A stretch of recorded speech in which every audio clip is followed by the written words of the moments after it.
சரியான வாய்ப்புகளை ஏற்படுத்தி கொடுத்தால் தங்களாலும் அசத்தலான கண்டுபிடிப்புகளை தர முடியும் என நிரூபித்துள்ளனர் அரசு பள்ளி மாணவர்கள்.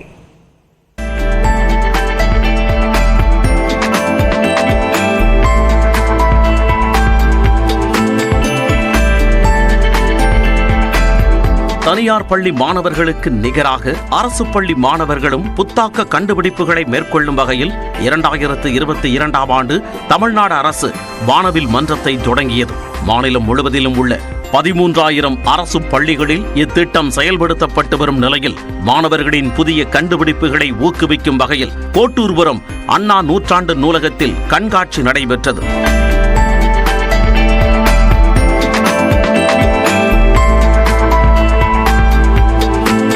பள்ளி கல்வித்துறை அமைச்சர் அன்பில் மகேஷ் பொய்யாமொழி பங்கேற்று மாணவர்களின் படைப்புகளை பார்வையிட்டார்.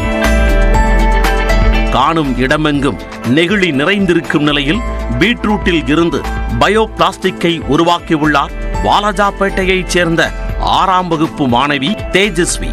இது பிளாஸ்டிக் மாதிரியே தான் இருக்கும். ஆனா பிளாஸ்டிக் 1000 இயர்ஸ் எடுக்கும் டீகம்போஸ் ஆக. ஆனா பயோ பிளாஸ்டிக் 1 மாசம் இல்ல 45 நாளுக்குள்ள பயோ பிளாஸ்டிக் டீகம்போஸ் ஆயிடும். நிலச்சரிவு காலங்களில் ஒற்றை வழி மலைப்பாதைகளில் பயணிப்பதற்கான புதிய சிக்னலை கண்டுபிடித்துள்ளார் திண்டுக்கல் மாவட்டம் சிறுமலைப்புதூரைச் சேர்ந்த மாணவி மஞ்சுளா தேவி. இப்ப இந்த ஒரு வாகனம் இந்த சைட்ல இருந்து வருது அப்படின்னா இந்த சைடு ரெட் அலர்ட் கொடுத்து வாகனம் வருது அப்படிங்கறத தெரிவிச்சு அவங்கள ஸ்டாப் பண்ணிடும். திருப்பி இந்த வாகனம் போனோடனே ஆட்டோமேட்டிக்கா கிரீன் லைட் எரிஞ்சு அந்த வாகனம் போயிருச்சு அப்படிங்கிற தகவலையும் வாகன ஓட்டுறவங்களுக்கு கொடுத்துரும். அதிக அளவிலான கொசு தொல்லையால் தன் தங்கை டெங்கு காய்ச்சலால் பாதிக்கப்பட்ட மனவேதனையில் இருந்த கள்ளக்குறிச்சியைச் சேர்ந்த மாணவர் வாசு புகையில்லாமல் கொசு அழிக்கும் அதிநவீன இயந்திரத்தை கண்டுபிடித்துள்ளார். இது அந்த லைட்டு ஒன்று ப்ளூ கலர் வச்சேன். ப்ளூ கலருக்கும் பச்சை கலருக்கும் அந்த பூச்சிகளுக்கு அலைநீளம் ரொம்ப கம்மி இருக்கிறதுல அலைநீளம் எது ஆகுதுன்னா சிவப்பு தான். இந்த சிவப்பு கலர் அலைநீளம் வச்சா வராது பூச்சி. இப்போ நம்மளுக்கு வெள்ளை கலர் கூட லேசாக தான் இருக்கும். அதனால இந்த நீல கலர் லைட் வச்சுருக்கேன். ஒரு ஃபேன் வச்சிருக்கிறேன். இது இந்த இடத்துல ஃபேன் சுற்றும் போது வெற்றிடம் உண்டாகும். இந்த வெற்றிடத்தை நிரப்பா இப்போ கொசு இங்கே நிற்கும்.